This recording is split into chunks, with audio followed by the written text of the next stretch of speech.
Welcome to the lABLEd podcast, a show about disability, illness and difference. And history. I'm Lucy. And I'm Alice.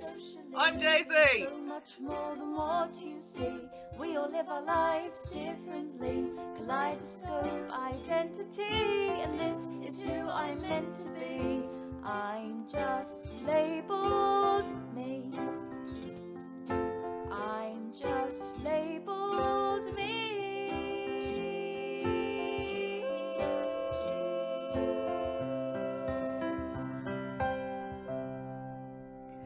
In this episode, along with Lucy crying and Alice swearing, there's going to be a number of historical terms for disability that are now considered extremely offensive. Hello everybody and welcome to another history lesson from the lABLEd podcast.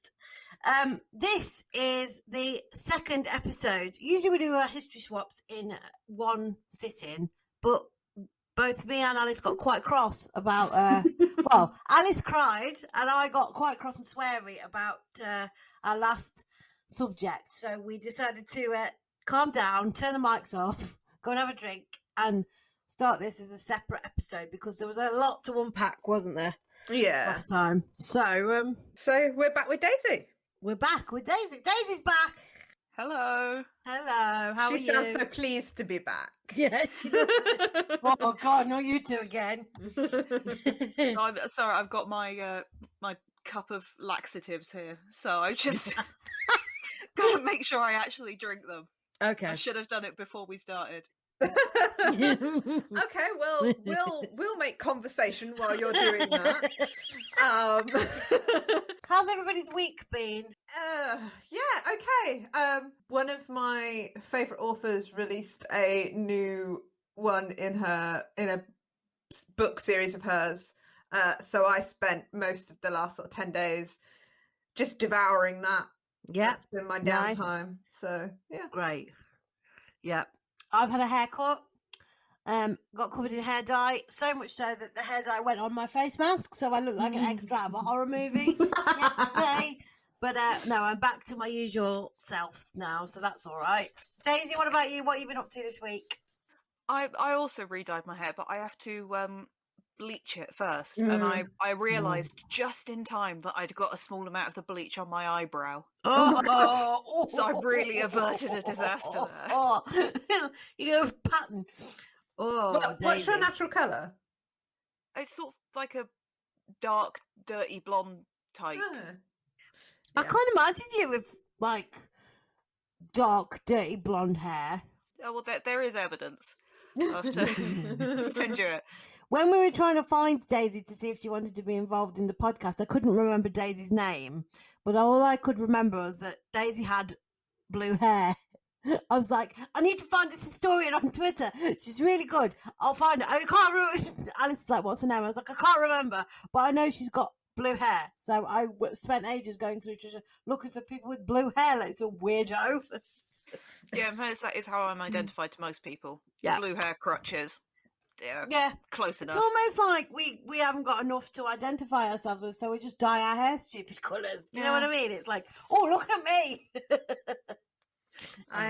I did for a very brief period of time have sort of my hair's a really boring brown colour, so I dye a slightly more interesting darker brown colour. Right. And for a little while I had bright pink ends, but the kind of reds and pink colours, they take so much upkeep because they just go really like orange.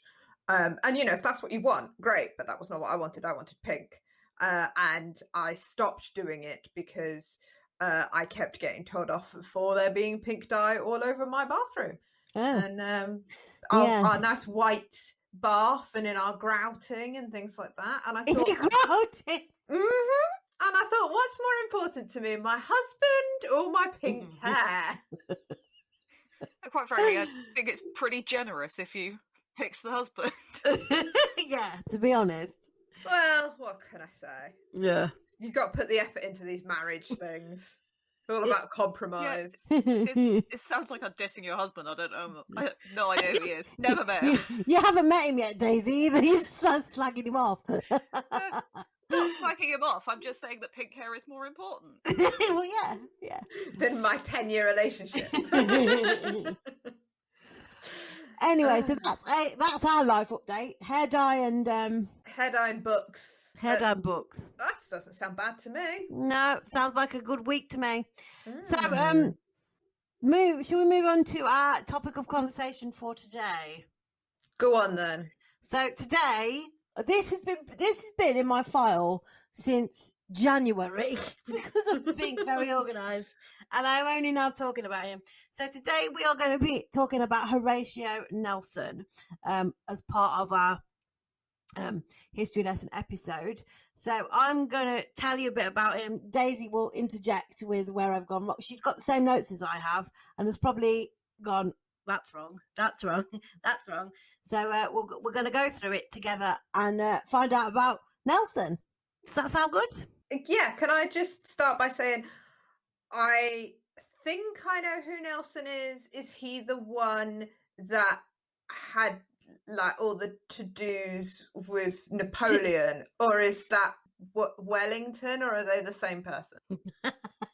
Daisy? Okay, well, Wellington and Nelson aren't the same person. Okay.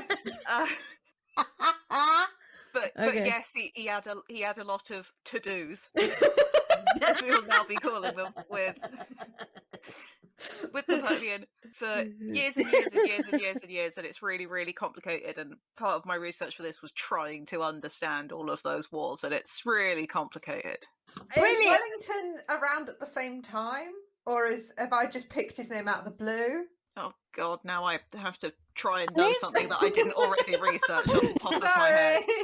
Is Wellington the man responsible for beef Wellington? Because that's very nice and very tasty. Two questions she was not expecting. Yeah, I mean, sure, yeah, why not? I mean, Google's telling me that Wellington is the capital of New Zealand. Well, yes, that's true. Helpful. Yeah. Type in Wellington beef. See what that comes up with. We've gone right off topic. Right, okay. Wellington was after Nelson, but it was the same series of wars. And by series of wars, I mean a thing that stretched for genuinely like 200 years. It was ridiculous. It's the Napoleonic Wars, I believe they imaginatively named them. I mean, there's so many names. Basically, somebody on an issue and couldn't let go is basically what happened there, really. Yes, so shall I fill you in a bit about Nelson? Yes. Okay, so Horatio Nelson. I've got paper and everything for the microphone. I don't know if you can hear that paper. No. Thanks, David. Horatio Nelson, or Horace, as he was known, lived between 1758 and 1805. He was the son of a country parson in Burnham Thorpe, Norfolk. One of 5 boys and 5 girls. From his father, he inherited a strong sense of piety. He was a small and delicate child, but full of fire. Sounds like somebody else I know. Me. Full of fire. He learned to sail in nearby Burnham Overy, and his mother died when he was 9. And 4 years later, Horace was off to sea as a midshipman. Is that right, Daisy? Is that how you pronounce that? Midshipman? Yeah. Thanks to his uncle Suckling, a naval hero, and later a man of Sorry. Yes, I know. I know. Sorry. His uncle Suckling. Uncle yeah. I've got to read this now. Probably referring to his uncle Suckling all the way through. Good luck, everybody. He was so his uncle Suckling was a man of influence in the Admiralty. I mean, that's one way to get to the top. Isn't it just? Get to know your uncle Suckling. I'm feeling This is not historically sanctioned and may well not be accurate. Oh, Daisy, I hate it when you ruin my fun. But she's the history police. typically, Nelson suffered from chronic seasickness throughout his career. And when I was reading up a bit further about his chronic, because I was like, well, how chronic is chronic seasickness? He would often take himself below deck, away from his crewmates, and sit with a cloth over his head so that people couldn't see Nelson being sick. But they could see Nelson sitting in the corner with a cloth over his head going, oh! No, that's normal. Just a normal thing to happen. Yeah. I just think it's quite funny to think of Nelson sat with a tea towel over his head being sick into a bucket. I think it's slightly concerning that there's this guy that's got, huge military honours who clearly thinks a tea towel makes him invisible. Well, as my mum pointed out, how do you know it was a tea towel? I was like, I don't know, Mum. It's for comedic effect. Why are you trying to tea towel of invisibility? Yeah. I mean, why not? That's how he won all of his battles. He just put a really big tea towel over all the ships. Yeah. Princess Di's face on it or something. Nelson's famous injuries mainly came on land rather than at sea. In 1794, bombarding the French at Calvilly on Corsica, a cannonball struck the bastion behind which he was standing, and a splinter resulted in an injury, probably a detached retina. So that's got to be a big splinter, really. It's just how does the things behind him? Yeah. How does the splinter get in his eye that's in the front of him? Daisy? Theoretically, he has the capability of moving. That's true. So, I didn't think of that. I did not think of that. I forgot that people in history are not like just the statues. An illustration. I'm going to out. Yeah, so quite possible, turning around to look at the damage or to give further orders. Yeah. Shout a bit. Like yeah. What you're saying is Nelson looked behind him and went, fuck, what was that? Yeah, probably. So this is the point where if you want, I can tell you something about the battle itself and why we were actually doing it. Yes, please. Daisy, yes, please. I had to read an awful lot of children's encyclopedia articles to get this whole series of wars simple enough for me to understand. Okay. Because they're very complicated. Essentially, the battle at Calvi, that was one of the battles of the French Revolutionary Wars, which is of this first batch of ones where we're, annoyed with the French. Is the French Revolutionary Wars different from the French Revolution? Yes, but they're linked. Okay. So, because of the French Revolution, and they were all going, we don't want kings and queens anymore, everybody else started to get a bit threatened. Okay. And, at this point, royal families and all of that is, kings and queens across Europe, everywhere, really. Yeah. And panicking. Yeah, basically. And just sort of, France going around just sort of being like, hey, look how great we're doing without monarchs and aristocracy. Wouldn't it be great if you did that as well? So they were sort of gradually trying to get everybody into, republicanism, and we kind of weren't keen on that. But that's partly why surprised me. Yeah. That's partly why the sides changed so much later on. Right. So at this point, we're not fighting the Spanish. The Spanish are on our side. We're friends with the Spanish. Yeah, for now. Okay, for now. I understand the French Revolution because I've seen Les Mis, so that one I've got sorted. Somebody can make a musical about Nelson, then I'll be all right. Yeah. We'll see if we can get that organised for you, Alice. Speak to Lin-Manuel Miranda, see what he's up to. Yeah. Is it a case of you texting me at 2:00 in the morning going, do you know Andrew Lloyd Webber? No. Were you still telling us about the battle, or did? Oh, had you finished, Daisy? Yeah, sorry.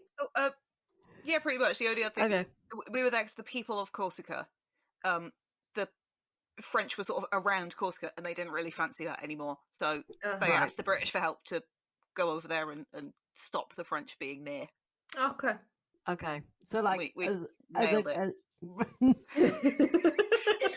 Great job. So this detached retina, which left him blind in his right eye, towards the end of his life, Nelson wrote, a few years must, as I have always predicted, render me blind. I have often heard that blind people are cheerful, but I think I shall take this to heart. Yeah, cheerful. That's how I'm often described. I think you're cheerful, Alice. Really? Most cheerful and cheerful, maybe a little bit sweary. I was going to say, I thought I was loud and sarcastic. So. That's cheery in its own way. Yeah, exactly. I'm having a bad day and I just need somebody to say the F word in a vaguely humorous fashion. Nelson's bravery and lust for glory was evident at the Battle of Cape St. Vincent in 1797, when his 74 gunship engaged with much bigger Spanish ships. Nelson bombarded the first and leapt across to another ship, shouting "Westminster Abbey or glorious victory," and forcing their surrender. Later that same year, attacking the harbour of Santa Cruz in Tenerife. I love Tenerife, by the way. If anybody wants to pay for a lABLEd podcast trip to Tenerife. Grape shots shattered his right elbow. Basically, I think what Nelson is slightly clumsy. Really. Nelson is like what it would be if I became a ship captain, I think, because I would probably be seasick and I would probably injure myself all the time. So I think me and Nelson have got the same energy. Yeah, so the grape shot shattered his right elbow, leading to amputation. So he's basically, is he blind in his right eye or his left eye? And he's got his right arm missing. You're the one telling the story. I don't know, but I'm just reading it. Nelson complained at the cold knife, recommending the surgeon warm it in future before using the blade first when he was having his arm amputated. So basically, he's like, can you warm that up, please? Yeah. Oh, that's a bit chilly while you're cutting my arm off. Could you blow on it to warm it up a bit first? Can you put it in some hot water? Yeah, run it under the tap. Afterwards, in despair, Nelson wrote to his commander, Admiral St. Vincent, in his unfamiliar left hand. I was just going to say that. How did he do that? He didn't have a right hand anymore. Yeah. But, I mean, there's nothing wrong with it. I'm left-handed, so... So there's nothing wrong with being left-handed unless, it's the Victorian times when they tied them behind your back. Or, yeah, they'd give you a smack if you started using your left hand, wouldn't they? Yeah, but also I feel like, regardless of, what handed you were, it's still going to be complicated to write when you suddenly lose that hand. Yeah. Yeah. Absolutely. He wrote, "I am a burden to my friends and useless to my country. When I leave your command, I become dead to the world. I go home and am no more seen. I hope you will forget to convey the remains of my carcass to England. A left-handed admiral will never be considered as useful, and therefore the sooner I get a very humble cottage, the better, and you can make room for a better man to serve the state." So he's obviously he obviously knew his arm had got to come off because he'd been shot in the elbow, but he was obviously struggling there with the whole "I've got one arm." While it is sort of very melodramatic sounding, yes, he is. This is likely as well tied into the fact that he saw that battle as a really humiliating defeat for him. Right. Oh, really? Yeah. You get his ass handed to him. Pretty much. Hand assed to him? Because, no arm. Oh, that's not get a it? You nice get it? mental image. But, yeah, so, he, having lost his arm was kind of a reminder to him that he had failed. In this He's licking his wounds, isn't he, really? Yeah, and so, while he is being, very melodramatic about all of this, I also really enjoy the bit where it's kind of, the sooner you buy me a cottage and I go to it. Yeah, somewhere quiet, please, where I can recuperate. But this point is when we're fighting Spain again, so they've switched by this side because they've accepted the French revolutionary style and are now currently killing their monarchs. Non-monarched and partially French-ish. So he's feeling quite sorry for himself, really. Yeah. for a naval hero like Nelson to be so mutilated was unusual. So basically he's got one eye and one arm, and this was unusual, which is I think is amazing. I mean, if you consider, I went to the Tower of London, and there was a bloke in the armoury place in the Tower of London that said basically if they ran out of like gunpowder and cannonballs and stuff, they would use anything to fire at ships. So the fact that Nelson being so mutilated, as they put it, is unusual. It's like my only thought is that that's probably because of like when it was, it's that you didn't survive. So No. like if you stubbed your toe in a battle, you'd probably be dead within a week. So the fact that there's a guy out there who's still like running around on ships and taking part in battles with only one eye and half an arm, that's probably quite sort of unusual, because you would have expected some kind of infection or accident to have took him by now. Well, yeah, the thing is, it's always the infection that gets them, but also just the weapons that they were using were so much more imprecise than they are now. Or, even kind of like, 100 years later, you could have a gun where the bullet is a certain size and it can sort of, it can go through, someone's arm, rather than, sending like a cannonball or those little balls that are kind of like the size of, bomb bombs. Is they called shot? I know what you mean. Yeah, they're sort of little the size of a bonbon. So they're like, I mean, I know this is a podcast you can't see, but Daisy can. So this is why I'm doing it like this. So about like that. Yeah. And so once, those are going very quickly with a lot of explosive over a fast distance, all of a sudden that's not just sort of, breaking the skin and causing... That's shattering every bone in that. Yeah. Where it's kind of like, well, there's no chance of, trying to splint that up and... Yeah, exactly. Got to come off. Yeah. Ooh, it just seems grim, doesn't it? While destitute and injured sailors were a familiar sights begging in the streets of England, their social betters usually avoided the thick of fighting, but not Nelson, who led from the front, but also showed great concern for the well-being of his men and advocated them to get state pensions. Oh, that's cool. Yes. No, Nelson is a nice man. Nelson's state, unless Daisy's going to tell me something a bit later on where I'm just wrong, and actually he's a bit of a bastard. Nelson's status as a national hero was confirmed by his brilliant victory over the French at Aboukir Bay in 1798, after Napoleon had landed his army in Egypt, but sailing his smaller vessels between the French line of the battle and the shore, Nelson was able to achieve a devastating victory. All but 2 of the French ships of the line were destroyed, marooning Napoleon in North Africa. Needless to say, Nelson was again wounded. Whoopsie-daisy. Wounded when a shot fragment gashed open his forehead. So basically now he's got one eye, half an arm, and a scar on his head. Refusing to take precedence in the queue for the surgeon, he exclaimed, "No, I will take turns with my brave fellows." Such gallantry appears typical of the time. For example, the French Admiral de Braise had his legs shot away during battle. He ordered tourniquets to be tied round his stump and sat in an armchair on a deck commanding the action until another cannon shot tore him in 2. Oh my god!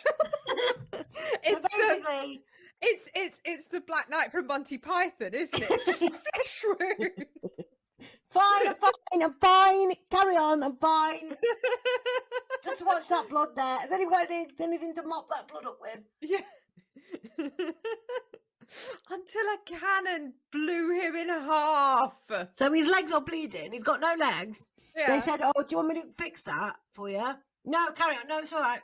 I'm all right. I'll just sit here. Keep telling people what to do. Sounds like something I'd do, to be fair. I would still keep telling people what to do if my my head was hanging off, probably.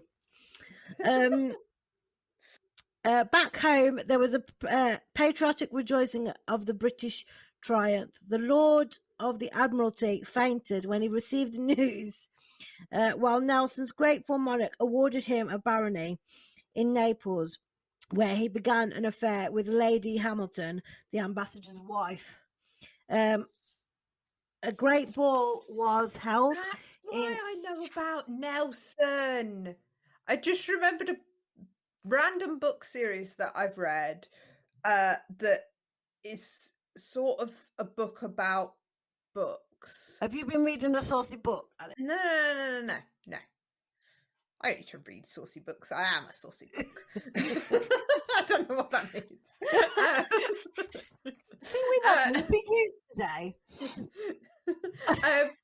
Is it Emma Hamilton? Yes. Yeah. It is, yes. Yeah, but that's not important to the story. And for those who are interested, it's the Jasper Ford Thursday books, and that's There we go. There you go. So a great ball was held in Nelson's honour. Among many of his awards and present was a clockwork revolving diamond plume for his hat. Sent by the Sultan of Turkey. Basically, I want one of these. Can we get one of these for me, please? Yet a German described meeting Nelson at Dresden on his way back home, home overland with the Hamiltons, writing, "One of the most insignificant looking fellows I ever saw in my life." Well, no wonder he had a bloody great rotating plume thing on his head, because otherwise he looks insignificant. Look at my shiny thing I've got Yeah, on my head. exactly. His weight cannot be more than 70 pounds and a miserable collection of bones, which I think is a bit harsh. 70 You know what I mean? pounds. 70 pounds. God, Realistically, which of that's us 5 isn't? stone. What? 70 isn't- pounds. Isn't it? I don't know, is it? I don't know. I don't know pounds. I only know kilograms. I'm sure 140 pounds is 10 stone. Alexa, how much is 70 pounds in stone? We're leaving this bit in. There you go. I was fucking 5 right. stone. 5 stone. Yeah. 5 stone. I need to lose 5 stone. So, basically, I need to lose Nelson, is what I need to do. Thank you, lockdown. His wizened frame I have never yet come across, but landing at Yarmouth, Nelson was heralded a Norfolk hero, and much celebration continued back in London.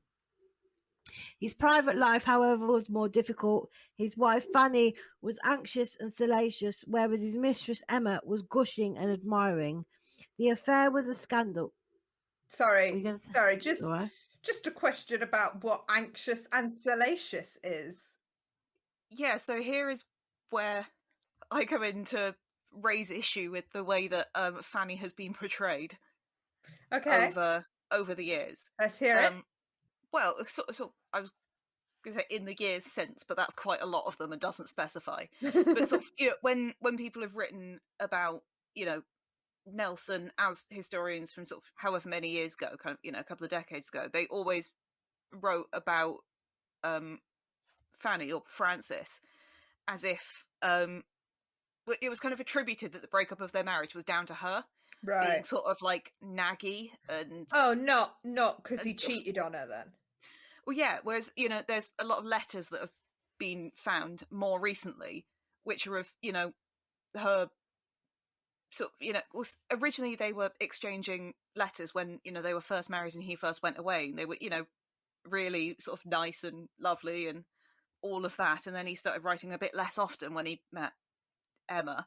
And she was writing to one of Nelson's friends saying, he hasn't replied to my letters yet. Has someone has he been getting them? Has someone been taking them? Oh, babe. Fanny needs some sort of women round her to say, just calm down, mate. He's just clearly not that into you, and darling, you can do better. Yeah. This is, they were married very happily for, a couple of years, a while before Emma came along, and she's doesn't seem to have been, as annoying or whatever as people more recently have wanted to portray her, perhaps because they don't want to say anything bad about the Great military hero Nelson, Nelson, as I see it, but that is conjecture on my part.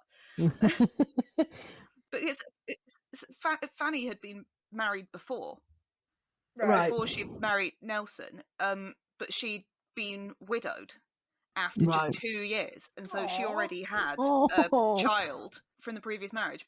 But it kind of went all right for her because they split. She got load of money off of Nelson and a load of money from the crown, and even after all of that, she was fine in high society, and she was really well liked, and all of this, because at the time nobody saw the split as her fault.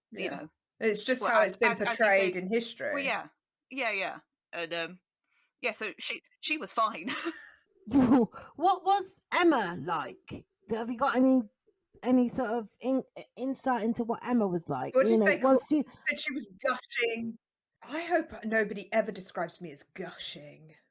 It just sounds messy. Gushing and admiring was what it is described in my notes. I mean, was she that nice, or was she it like sounds like she was like hanging off of him? Was that because he was like Nelson and he was like, No, I mean, they genuinely did just seem to be in love, and he just kind of didn't handle it very well. Right. There's been this kind of backwards psychoanalysis type thing of he was looking for a particular person because he lost his mother so young, and Emma was the type of person and I was just, okay, just stop now. I'm not going to press into what type of wife he was looking for, but he was very insistent that Emma would be taken care of as well, and it seems to have been a genuine relationship rather than just he's quite nice. Yeah. He's known, and although one point people don't think that she was all that nice about Fanny. I mean, you wouldn't necessarily expect your mistress to be BFFs with your wife. No. What did Emma's husband think about all of this?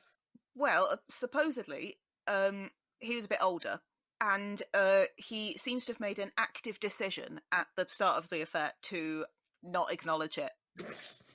It's just sort of like, nah, it's not happening. It's fine. Walks in on them, bent over each other in the bedroom, and he's like, "Oh, lovely afternoon we're having." Yeah. Anyone for cricket? Yeah. Should we let some fresh air in? Basically, yeah. But he was a bit older, so by the time him and Fanny split up, he died. Okay. So Emma was kind of a free agent then, anyway. Yeah. There is a story that I found in one of the books, which is that because Fanny and Emma met a few times. In fact, originally when he was there being taken care of when they first met, she wrote a letter to Emma, sort of in appreciation of the care that she was taking of him while he was recovering from these injuries. But also they met at a theatre once. Oh, that's orcs. Fucking hell. They met at a theatre where Fanny went and helped Emma to get out because she was really ill. Oh no. Is that because Emma had secretly put something in her drink? She was like, fuck you. No, it was because she was pregnant. Oh, I'm going to talk about that bit in a minute. Okay. I'm not going to make any snide comments. Did Fanny go on to remarry again, or was she quite happy on her own by the time she divorced Nelson or left him or whatever? Yeah, no, she didn't marry again. Some people say that she was, just kind of hopelessly in love with the, that man who just sort of chose someone else. But also, she was doing fine. She was in high society and had a lot of friends and really high regard. And did she have a fancy man?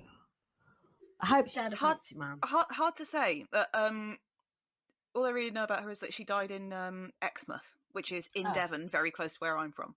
Okay. I think it So- sounds you like she had her kids, she had like her party scene, and she had bank, and she was just like, who needs a man? Yeah. Living her best feminist life. Power to the people. Yeah, so the affair was a scandal, and the king publicly snubbed Lord Nelson at court. Fanny wrote to him, I am sick of hearing about dear Lady Hamilton, and I am resolved that you shall either give up her or me. Go, girl. When baby Horatio was born to Emma in 1801, Nelson finally split with Fanny and went off on another naval expedition to the Baltic, perhaps to escape his domestic problems. So basically, kid's been born. Bye. Yeah, so Left my wife. He left his wife Yeah. when his mistress had a baby, and then went, oh no, this is getting a bit messy, and so got on a ship and left. It's like, damn, I've got to travel for work. Yeah, see, Bye, babes. what I sort of considered a few places is that he may have gone before she had the baby, but I've only seen that in like one place. So Right. I don't have the backup of multiple sources, but some people seem to think that he went off on one of his expeditions just while she was heavily pregnant, and He stood she had there the and baby went, while he was away. the shit is heading towards the fan. I'm out. This of looks like here." it's going to be messy. Yeah. Bye. Yeah, I'm going back to war. Yeah. Wow. Well done, Nelson. Really handled that well. Mm.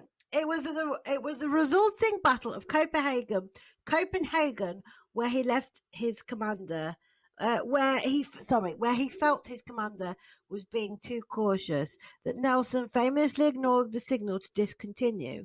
Nelson said to his colleague, Foley, I only have one eye. I have the right to be blind sometimes, and he mind putting the telescope to the wrong eye, saying, I really do not see the signal. I like that. His bold disobedience again triumphed, and 17 out of 18 Danish ships were captured, burned, or sunk. So, I mean, that is the kind of attitude I've got. I like that. I absolutely have done that, where I'm like, Yeah. I cannot see it. Any disabled person that tells you they've never done that is a liar. Yeah. Because I have, you have, Daisy, I'm sure you have. Yeah. Yeah. I like that. It was in 1803. Now was Vice Admiral Viscount Nelson. He was appointed to command the Mediterranean fleet, tasked with resisting the combined French-Spanish fleet. So basically, we've fallen out with Spanish by now. Napoleon was seeking naval supremacy in order to safely invade England with his army. The final battle came on the 21st of October 1805 off Cape Trafalgar. Nelson's plan was again bold, to sail his 27 ships in two lines directly at the enemy fleet, and 33 of the French and Spanish first rates. Having composed his final prayer, I commit my life to him who made me. Nelson went up to stand on the quarterdeck dressed in uniform. He's basically quite theatrical, I'm getting from this. He's a bit overdramatic and a bit theatrical, and he quite likes it, really. Dressed in his uniform, complete with decorations, and his diamond plume hat with his little fancy diamonds that spin. Plume in his hat, an obvious target for snipers. So he was basically standing there going, come at me, bitch, basically, wasn't he? I would like that on a t-shirt. Nelson, full regalia, come at me, bitch. I'm sure we can get that organised. That's something for the merch. Yeah, definitely. Obvious target for snipers. When his friend Captain Hardy suggested to him to change in a plain coat, he responded he was aware that he might be seen, but it was too late to be shifting a coat. So please see previous statement. Come at me, bitch. So basically, that's like, basically, it's like when you come downstairs and your mum goes, "You're not wearing that, are you?" What? I'm going out. The taxi's here, Mum. I'm not getting changed now. It's too late. Bye. I'm off. Yeah. Isn't it really? I mean, you can't be going to change your jacket in the middle of a war. No, you can't. Can you really? Yeah, it's now really the time for fashion dilemmas. This episode is gonna have so many cool side bumps in it. I love it. Soon after combat, combat was joined. Nelson was hit by snipers, exclaiming, "They have done me at last." And his mate standing there going, "I fucking told you so." I told you to change your coat, mate. Hardy, my backbone is shot through. Nelson was taken below, covering his face with a handkerchief, so as not to demoralise his men. So basically, he's doing the tea towel again. Yeah. Pass me that tea towel, will you, please? Because I'm in distress. Put a tea towel in my head and pretend it's not happening. I like the idea that covering your face would make it less distressing that there's apparently a hole in your spine. Like, I think was it because he didn't want anybody else to see like his grimacing face? Maybe I don't know. He's clearly got. It could be that they- Go on. I was saying it could be just so that they didn't know it was him. So they knew it was someone, but not that it was their commander. I was going to say. And the plumage sticking out from under the tea towel. Yeah. With his little diamond thing going, woo, woo, woo. It's basically the Nelson siren. And people are like, "Oh, I wonder who that could be." Has anybody seen Nelson? It sounds like he was quite the he was quite the, not showman, what's the word I'm looking for? He liked to be the centre of attention. Like he was all about, being looked at, I think. Yes.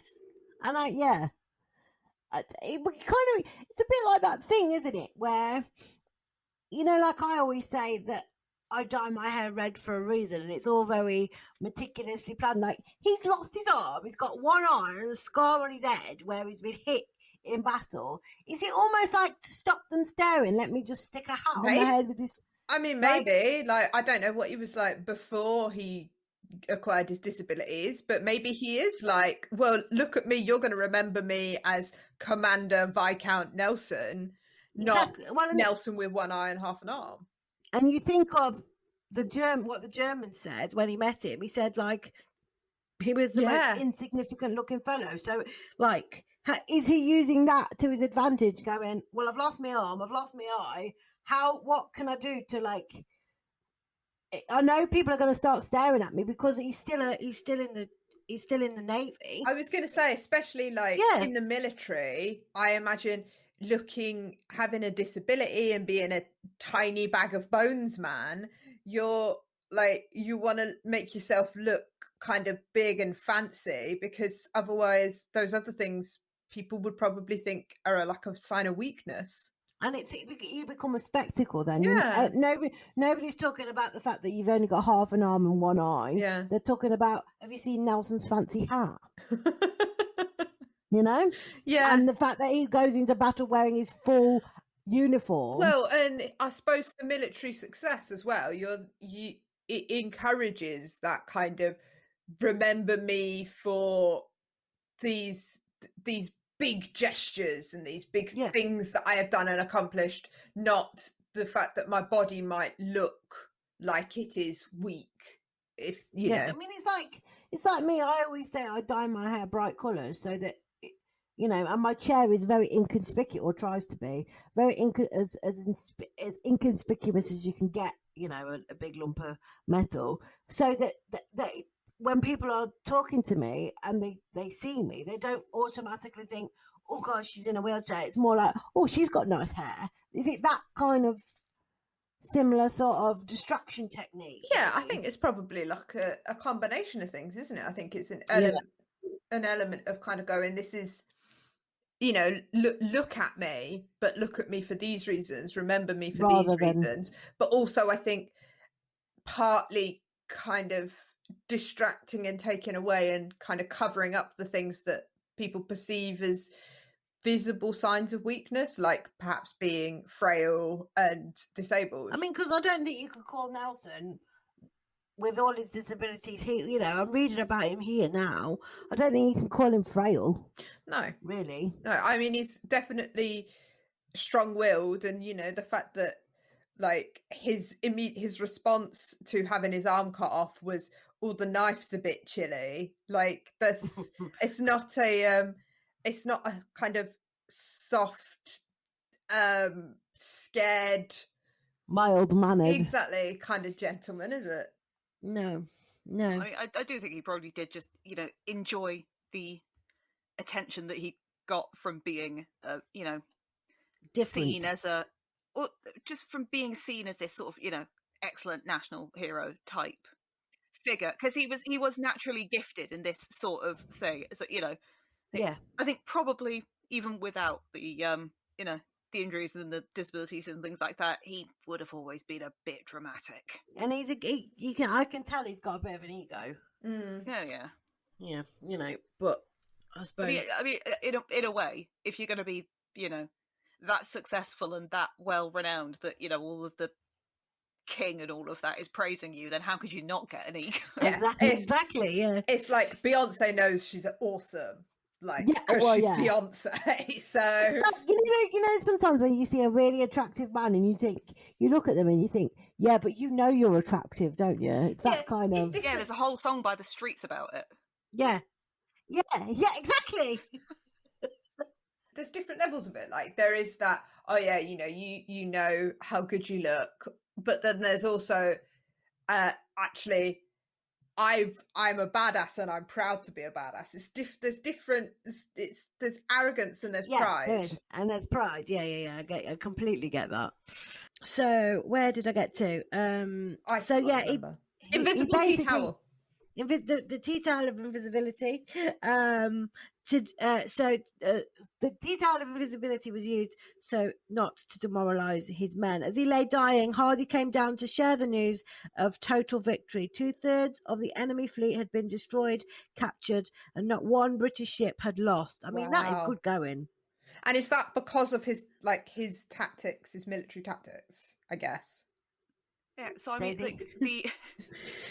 the original tactics for the battle were come up with by him, but also the orders that he was giving all of the different boats and commanders and all of that was basically keep doing that thing.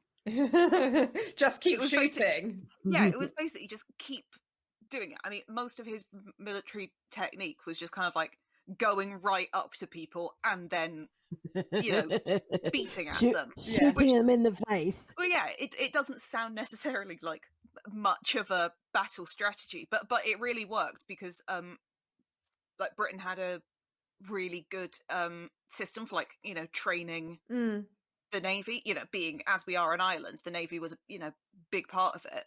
Yeah, and so we had some good commanders, but also just all of our sailors were just very an good element as well. of brute force as well, of just keep throwing people and stuff at them to wear them down. Yes, and also as Lisa was saying earlier about his plans of in being in two lines, the idea of sort of splitting up all of the boats and not going sort of like one to one, and just sort of going at them directly like that was quite new. But it's also quite important to note that he wasn't actually in command for most of the battle because he was downstairs with a tea towel over his head. Someone else had to take over at that point. I mean, he was dying, so I feel at this point he's perhaps earned the right to be a little bit over the top. Oh, yeah, absolutely. It's kind tea towel of truth.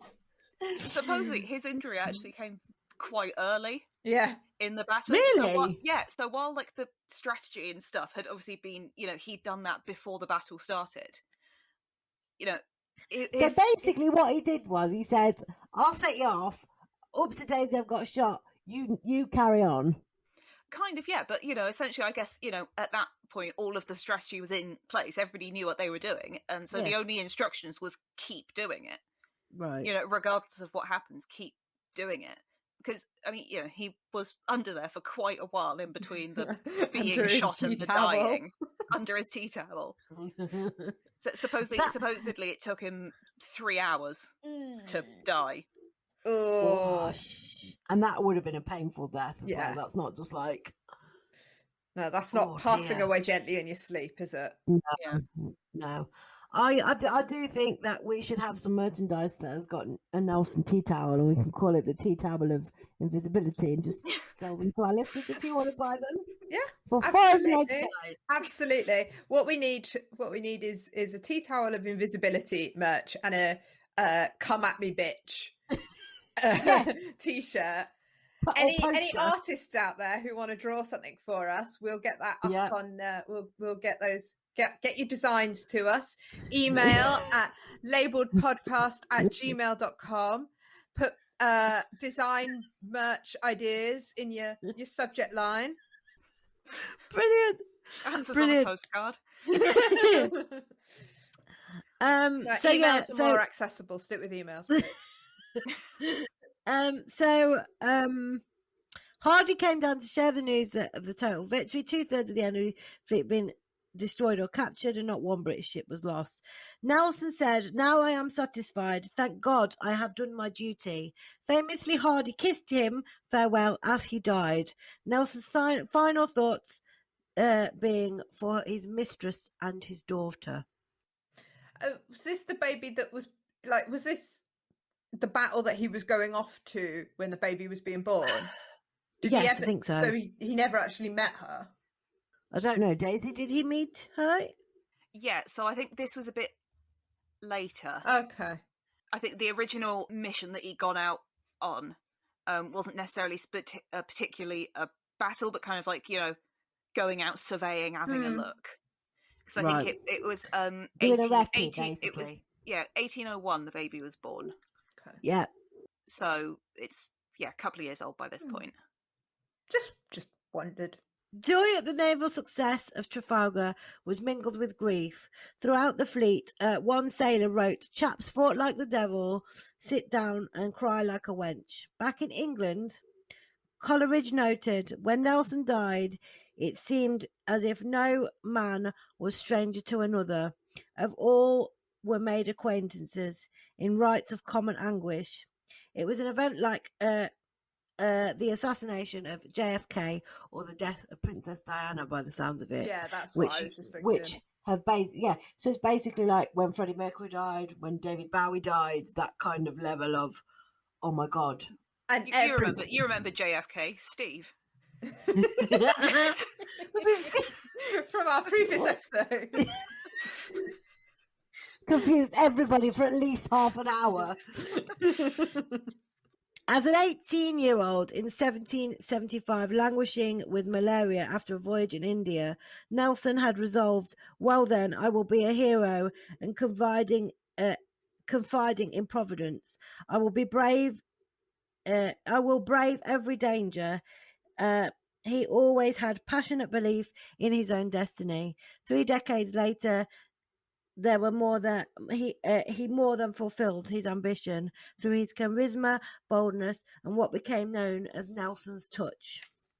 So that is Horatio Nelson. I don't know what you think of Nelson, but I quite like him.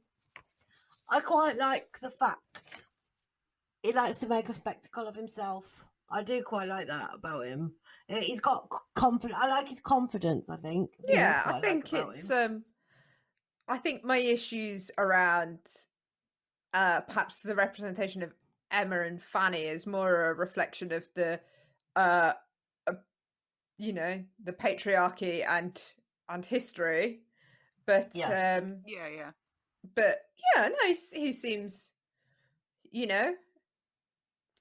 like, I think, are we going to invite Nelson to our dinner? Like when they say, like, you can invite 6 people to your dinner party. Who are we having? I think we should have a lABLEd podcast history lesson episode where our fantasy dinner party. Yeah, are we inviting Nelson? I think he would have some good stories. Yeah, I think he probably would. Yeah, I think he would.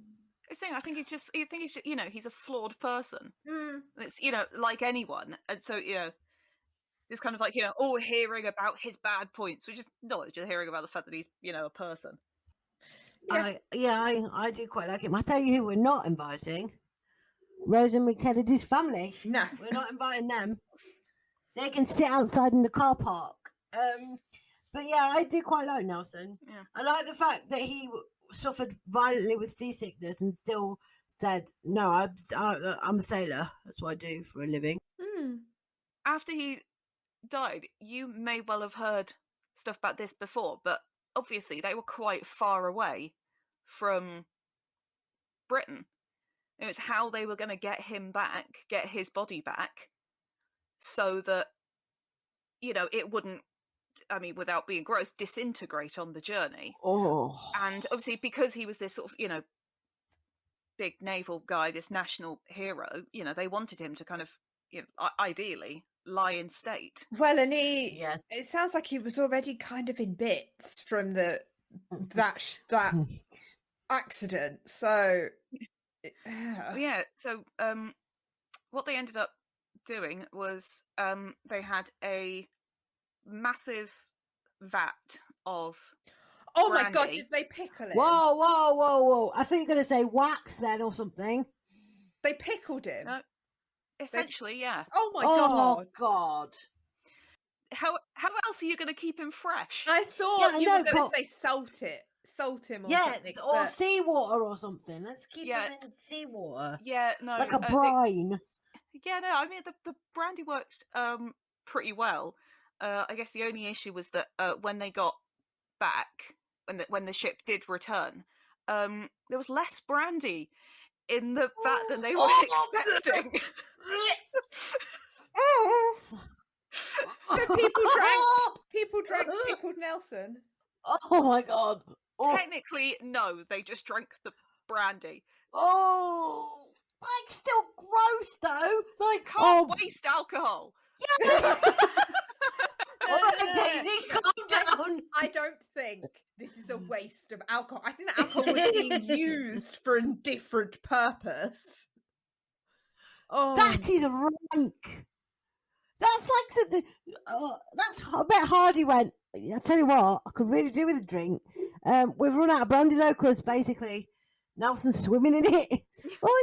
Just go and siphon a bit off; it'll be fine. Or do you think they didn't tell him? Do you think he was like, "Oh, I could really do with a drink," and they were like, "All right, hold on 1 second, give us a minute, give us a sec, give us a sec." This is nice. This has been doubly distilled or something. If you're being generous, then you could say, maybe the sailors did it deliberately because they wanted to feel closer to the man who they loved and ingest some of him. Yeah, that's even more weird. When my cat died, we were very, very sad, and we had him cremated and we had his ashes back, and the nice lady put a little baggie aside for us because you can get it put into like jewelry and stuff. It's not that weird. That's a normal thing. Okay. And it's a beloved cat. Also, you can have it put in tattooing. Yes. No.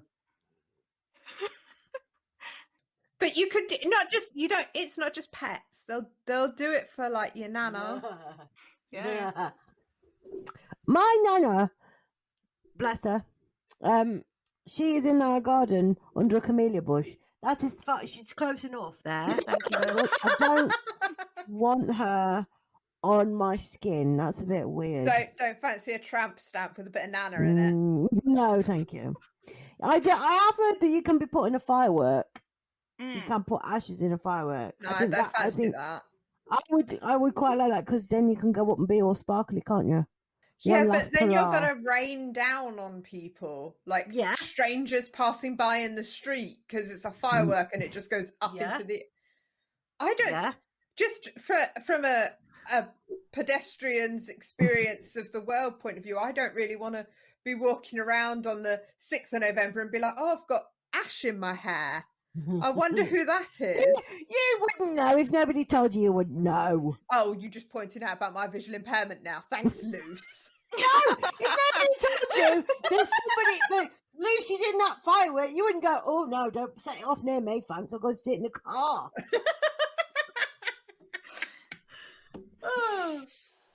Okay, so they pickled Anyway, him. so they pickled him in brandy. Yeah. So Did any like skin bits drop off him or anything? I mean, every indication is that it worked really well. I was going to say, I mean- I don't think that's what would happen. I imagine he would he'd soak it up nicely, and should you roast him and cut a bit off, he'd have an extra. Because don't they do that with pork? It's been a long time since I ate any meat, but I'm pretty sure you can get pork's like brandy soaked pork and stuff like that. Or like soaked in cider. Yeah, so there you go. Next time you're having pork for your Sunday dinner, spare a thought for Nelson. I should call all my roast pork dinners Nelson. I'm slowly trying to turn the word vegan, one story at a time. Yeah, he was also put in a coffin that was made from the mast of one of the French ships that he destroyed That's earlier. awesome. That's amazing. I love that. When they had his funeral at St. Paul's, they arrived with the coffin, but none of the stuff that they were supposed to put the coffin down onto these sliders, and the sliders weren't there, so they just had to hold it for 15 minutes. And the choir were there just sort of, what do we do? Ages before they could actually sort it. It's really heavy. It's full of brandy. Yeah, but he was only 5 stone, so it's fine. Can't have been that much. Brandy don't weigh that much. The mast would have had a certain amount of weight. Yeah, that's Yeah. Yeah, it's also important to note that the Battle of Trafalgar in itself, where he died, was essentially inconsequential to any of the war. Fabulous. It made barely any difference. Don't we make a huge fuss about it? And like Trafalgar Square is named after that battle, Yeah. and it Yeah. okay. How very British. Well, when he said, "Thank God, my job is done. I can now die in peace," basically, he'd taken a little tiny footstep into solving the whole issue. Yeah, it's kind of, he won that battle, just not the whole sort of. It was another 10 years before Napoleon was actually beaten by Wellington. Ah, see, my friend has returned. Did Napoleon also have like a disability? Did he have like one arm? Or am I getting confused? He was short and he had a big hat. I don't think Are you either of those count as talking about disabilities. Napoleon or you're talking about me there? Because I too am short and have a hat. Is it a big hat? Yes, it is a big hat. I'll have to show you my hat. No, it's fine. Not so much. You can post the picture up on the social medias with this episode. This is Lucy in her Napoleon hat. In my array of hats. It's not a Napoleon hat. It's a James Bay type hat. You know, like a big. Well, anyway, we're going off on one. Yeah, but did Napoleon have anything like a disability or condition or something, or am I getting Napoleon and Nelson mixed up? Confused. There have been some recent reports that he might have had fits, might have had seizures. Right. But there was nothing. He hadn't got like a physical. Nothing concrete at the time. Like his arm hanging off or his. It's just, not like I think, but I think there are a lot of pictures that I've seen of him where his arm is kind of like up here, or like on a crutch or something. Or that's why I'm thinking maybe we do Napoleon in another episode. Once we figured out whether he actually was disabled or not. It'd be a very short episode otherwise. Be like, so welcome to a history lesson. Napoleon, not disabled. The end of the history lesson. Next. Some really easy episodes that you can get lined up. The alternate history lessons for the lABLEd podcast. We're going to tell you about people who are not disabled.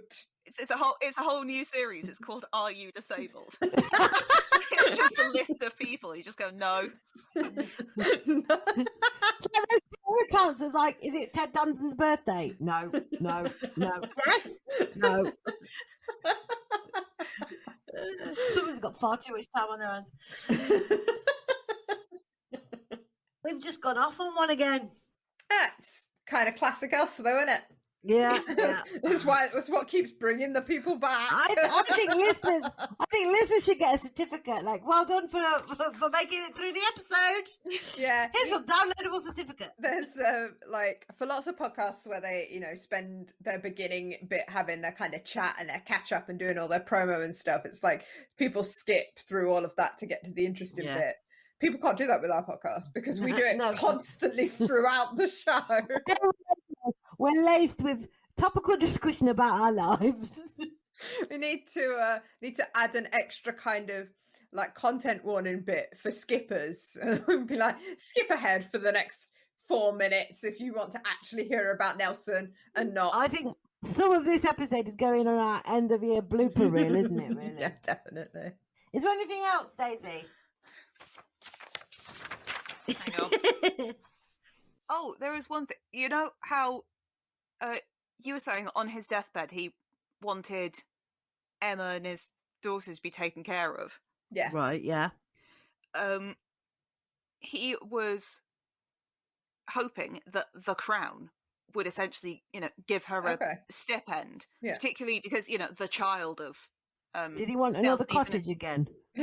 Well, quite possibly never specified, but apparently the prince was about to do that and give her the same sort of, stipend that he'd given Fanny. Yeah.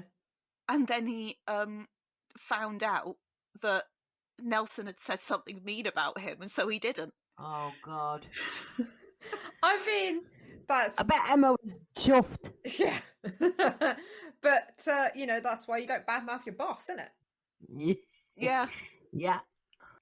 Yeah. Well, unfortunately, it didn't go great after that for her because she sort of started off from quite humble means, kind of, rags to riches and rags again, as I've heard some people say. Really? She ended up in a debtor's prison for a bit. Shit.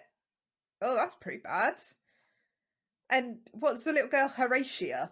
Yeah, because they're imaginative. I was going to say that their naming conventions. They went to France. Uh-huh. And Emma died there relatively young, actually, sort of about 49, they think, because we don't exactly know when she was born. No. But Horatio had a quiet life, married a county record keeper type guy. So, seemed to live happily. She died in like the 1880s. So, did she have any kids? Are there like any more Nelsons around?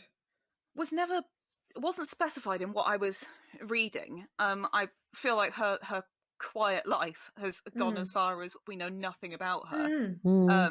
Because my assumption from that was that she stayed in France and didn't necessarily come back here, and I don't know whether they would have the same records because obviously here you've got records of births and deaths and marriages and all of that sort of thing, but it's very dependent on like where you were, like which parish it was, because it's down to the individual parishes to take those notes, and sometimes they were really good and other times they were not. Do you think Emma's choice to go to the country that her bloke had died warring against was perhaps a little fuck you to the British royal family? It was supposedly to escape the law. Oh, really? So that they couldn't make her go back to prison. Debtor's prison, yeah. Interesting. So how long was she in debtor's prison for? Only about a year, I think. Right. Only a year. Okay. She was in prison in the 1800s. That's not quite a long time to be in prison, but wow. So I mean, often with debtor's prison, you it wasn't, I guess, prison in the classic sense in that you could get out once you had paid your debt. No. And so there is a decent chance that she still would have had some connections. I feel like if there are any, Horatia descendants kicking around, that they're due some kind of compensation. Because, I mean, could you imagine died on the job? Could you imagine doing your family tree and then realising that way back, you are related to Nelson. That's a Who Do You Think You Are that I'd watch. Yeah. Yeah. It's a bit like Danny Dyer's Who Do You Think You Are, isn't it? Yeah. That you can't get better than Danny Dyer's Who Do You Think You Are, where we just spent 45 minutes going, you what? You what? No, I just I quite like him. Like he didn't ever. I get the sense he never proclaimed to be perfect. He was just human, wasn't he? Really, and made mistakes, but I quite like him. I really want to do my Danny Dyer impression, but it's far too sweary even for this podcast. So. Yeah. Should we leave? We'll do it as bonus content for this. All right. So that is Horatio Nelson. Yeah. Thanks, Luce. You're very welcome. Thank you, Daisy, for helping me through that. Quite all right.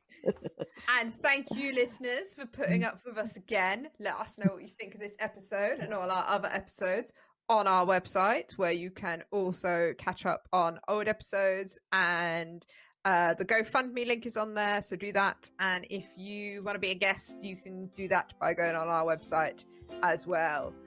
We will see you next time, everybody. Bye. Bye. Thanks for listening to the lABLEd podcast. If you like the show, please rate, review and subscribe. You can follow us on social media at lABLEd podcast. Thanks go to our editor Adam Hall, our music composer Maisie Crunden, and our graphic designer Sarah Coley. We'll see you next time.